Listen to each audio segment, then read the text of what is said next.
కేశవాపురం జగన్నాథపురం గ్రామంలోని పెద్దమ్మ తల్లి దేవాలయం పాలక మండలి ప్రమాణ స్వీకార విషయంలో ఉద్రిక్తత చోటు చేసుకుంది. బుధవారం కొత్త పాలకవర్గం ప్రమాణ స్వీకారం చేయడానికి సిద్ధమవుతుండగా తమకు ప్రాధాన్యత ఇవ్వలేదంటూ స్థానికులు తీవ్ర అభ్యంతరం వ్యక్తం చేశారు. పాలకవర్గంలో అవకాశం కల్పించాలంటూ నిరసనకారులు గుడి వద్ద ఆందోళన చేపట్టారు. తమ డిమాండ్ను పరిష్కరించే వరకు ప్రమాణ స్వీకార కార్యక్రమాన్ని అడ్డుకుంటామని హెచ్చరించారు. ఈ క్రమంలో కొందరు యువకులు వాటర్ ట్యాంక్ ఎక్కి నిరసన తెలిపారు. ఉద్రిక్తత పెరుగుతుండటంతో ప్రమాణ స్వీకారం కోసం సిద్ధమైన నేతలు వెనుదిరిగారు. ఈ ఘటనతో దేవాలయం వద్ద ఉద్రిక్త వాతావరణం నెలకొంది.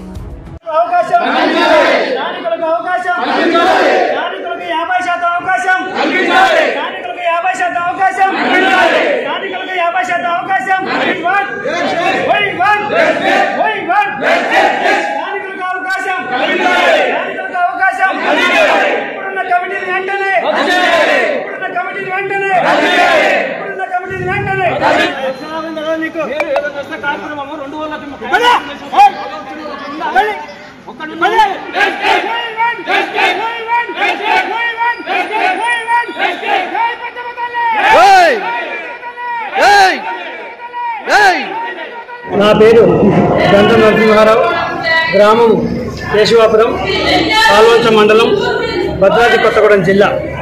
ఇక్కడ ఉన్నటువంటి పెద్దమ్మ గుడి దేవాలయంలో గతంలో ఒక కమిటీని వేసి రద్దు చేశారు. మరలా ఇంకొక కమిటీని వేసి అట్టి కమిటీలో స్థానికులకు ఎటువంటి అవకాశం కల్పించలేదని అధికారులకు, రాజకీయ నాయకులకు, చివరికి అమ్మవారికి కూడా వినతి పత్రం సమర్పించాం. కానీ ఇట్టి నిరసన 6వ తారీఖు రోజు ఇలా జీవో విడుదలైతే ఆనాటి నుండి ఈ రోజు వరకు మీ నిరసన కార్యక్రమాలు చేపడుతూనే ఉన్నాం. ఇట్టి విషయాన్ని అధికారులకు, రాజకీయ నాయకులకు తెలియజేసినప్పటికీ కూడా స్థానిక గ్రామాలైన కేశవాపురం, జగన్నాథపురం ప్రజలు ఈ దేవాలయ అభివృద్ధిలో 60 సంవత్సరాల నుండి కృషి చేస్తూ ఈనాడు ఇంత అభివృద్ధి చెందిందంటే ఈ 2 గ్రామాల ప్రజల సహకారం మరోలేనిది. కావున ఈరోజు ఈ గ్రామాల్లో కేశవాపురం గ్రామానికి చోటు కల్పించకుండా మమ్మల్ని విస్మరించినందుకు నిరసనగా కార్యక్రమాలు చేపట్టినా కూడా మరలా ఎటువంటి మీడియాకు ఇంటిమేషన్ ఇవ్వకుండా, గుట్టు చొప్పుడు కాకుండా ప్రమాణ స్వీకారానికి ఏర్పాట్లు జరిగినాయి. దీన్ని మా గ్రామస్తులు పూర్తిగా అడ్డుకోవడం జరిగింది. భవిష్యత్తులో మీ మీడియా ద్వారా తెలియజేసిన తర్వాతనే ప్రమాణ స్వీకార కార్యక్రమాన్ని తెలియపరుస్తామని ఈవో గారు మా గ్రామ ప్రజల దృష్టికి తీసుకొచ్చినారు. కావున మా గ్రామానికి అవకాశం కల్పించిన తర్వాతనే కల్పించాలని మా గ్రామస్తుల తరఫున ఈ మీడియా వారికి, ఈ గౌరవ మంత్రివర్యులకు, అదేవిధంగా గౌరవ ముఖ్యమంత్రి రేవంత్ రెడ్డి గారికి ఈ సందేశాన్ని తెలపవలసిందిగా కోరుకుంటున్నాను. జై పెద్దమ్మ తల్లి. ధర్మకర్తల మండలి నియామకానికి సంబంధించిన వివరాలు కోరుతున్నాం. ఈ ధర్మకర్తల మండలి నియామకానికి సంబంధించినటువంటి నోటిఫికేషన్ విడుదల చేస్తారండి. ఆ విడుదల చేసినప్పుడు అప్లికేషన్స్ పెట్టుకుంటారు. ఆ పెట్టుకున్న అప్లికేషన్స్ అన్నీ కూడా సహాయ కమిషనర్ గారి కార్యాలయం నుండి వాళ్ళ యొక్క వివరాలన్నీ చూపిస్తూ అధికారులకు పంపబడుతుందండి.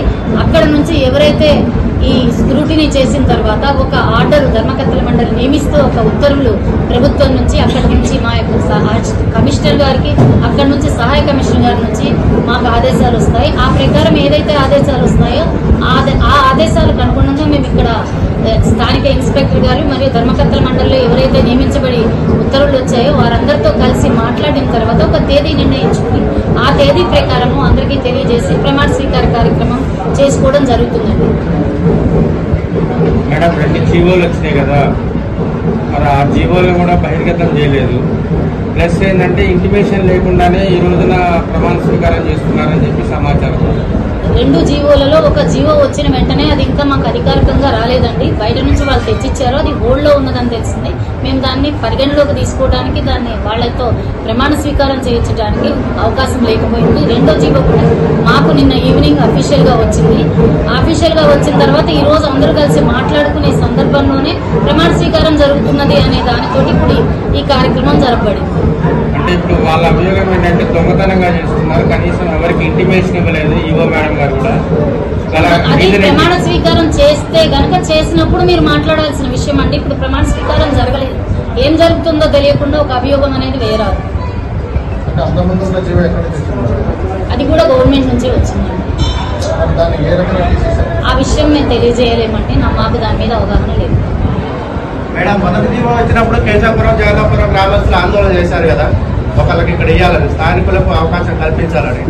రెండో జీవో వచ్చే ముందు మీరు ఏమైనా చెప్పారా కమిషనర్కి ఇట్లా ఇక్కడ గొడవలు జరుగుతున్నాయి? ఇప్పుడు ఇక్కడ ఏ విషయం మాకు రిప్రజెంటేషన్ ఇచ్చింది ప్రతి విషయం కూడా అధికారులకు తెలియజేయడం జరిగింది. ఎన్ని మొత్తం వచ్చాయి మేడం? ఎంతమంది అప్లై చేస్తున్నారు? మొత్తం 32 మంది యాక్సెప్టెడ్ అండి. దాంట్లో 14 కేసులు ఆక్షేపణ, 15 మంది. మీరు గారు మేడం చెప్పాలండి. అంటే వారు దానికి స్క్రూటినీ చేసేదాన్ని వారు అధికారులు. మరి ఇంత గొడవ చేసే బదులు మేడం కేశవపురం జగదాపురంకి ఒక ఇద్దరు కల్పించవచ్చు కదా స్థానం. స్టేట్ లెవెల్లో డ్యామేజ్ అవుతుంది కదా అమ్మవారి విషయం. ఒక ఇద్దరికి ఇస్తే అసలు ఏం పోతుంది, నష్టమేంటి? ఇప్పుడు ఈ స్క్రూటినీ చేసేది మేము మా నుంచి ఒక ఎగ్జిక్యూటివ్ ఆఫీసర్ చేయరు సార్.